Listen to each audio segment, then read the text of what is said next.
Hello students, अस्सलाम वालेकुम।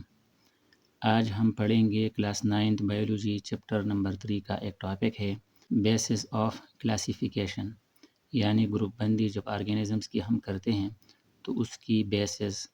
तो सबसे पहले Aristotle classified organisms on the basis of habitat. Aristotle ने जानदारों को क्लासिफाई किया हैबिटेट की बुनियाद पर, या जो रहने की जगह होती है उसकी बुनियाद पर। जिस तरह हवा में जो जानदार उड़ते हैं, या ज़मीन के ऊपर जो ज़िंदगी गुजारते हैं, या जो पानी में रहते हैं। लेकिन ये क्लासिफिकेशन इतनी कारआमद साबित नहीं हुई, क्योंकि अक्सर ऐसे जानदार होते हैं जो एक दूसरे से ज़्यादा मुख्तलिफ होते हैं, जैसा कि पानी में टर्टल और फ़िश हैं। इन दोनों का आपस में काफ़ी ज़्यादा डिफरेंस है, लिहाजा ये क्लासिफिकेशन कंप्लीट और कम्प्लेक्स नहीं है। उसके बाद मज़ीद बायोलॉजिस्ट आए और उन्होंने ऑर्गेनिजम्स की क्लासिफिकेशन की, और उन्होंने जो क्लासिफिकेशन की वो ऑर्गेनिजम्स की फ़िज़िकल करैक्टरिस्टिक की बुनियाद पर उन्होंने की।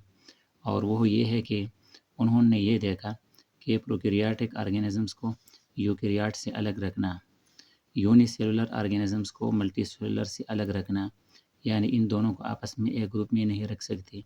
इसी तरह यूनिसेलुलर को मल्टी के साथ आपस में एक ग्रुप में नहीं रख सकते। इसके अलावा ऑटोट्रॉप्स को हेटेरोट्रॉप्स के साथ एक ग्रुप में नहीं रख सकते।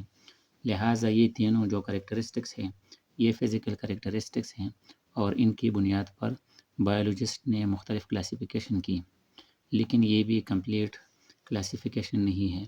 लिहाजा मॉडर्न क्लासिफिकेशन की ज़रूरत पड़ी, और आजकल जो क्लासिफिकेशन के ज़रिए जानदारों को जब मुख्तलिफ़ ग्रुप्स में डिवाइड किया जाता है तो उसमें हैबिटेट भी आती है, यानी लिविंग प्लेस भी आती है। फ़िज़िकल करैक्टरिस्टिक को भी मद्देनज़र रखा जाता है, जो कि यहाँ डिस्कस किए। इसके अलावा जेनेटिक्स को भी देखा जाता है, यानी क्रोमोसोम की तादाद हम यहाँ डिस्कस कर सकते हैं। अगर किसी ऑर्गेनिज़म्स के क्रोमोसोम की तादाद दूसरे ऑर्गेनिज़म के सेल्स के क्रोमोसोम की तादाद से बहुत ज़्यादा क्लोज़ हो तो उसको एक ही ग्रुप में रखने के चांसेस ज़्यादा होते हैं। इसके अलावा फ़िज़ियोलॉजी को देखा जाता है।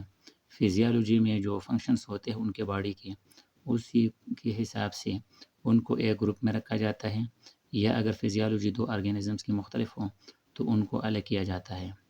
और लास्ट में एवोल्यूशनरी हिस्ट्री होती है, यानी एवोल्यूशनरी हिस्ट्री की बुनियाद पर ऑर्गेनिज़म को एक ग्रुप में रखा जा सकता है। तो ये कुछ मॉडर्न क्लासिफिकेशंस थे, और इनकी बुनियाद पर ऑर्गेनिज़म्स को मुख्तलिफ ग्रुप्स में क्लासिफाई किया जा सकता है। Okay, thank you.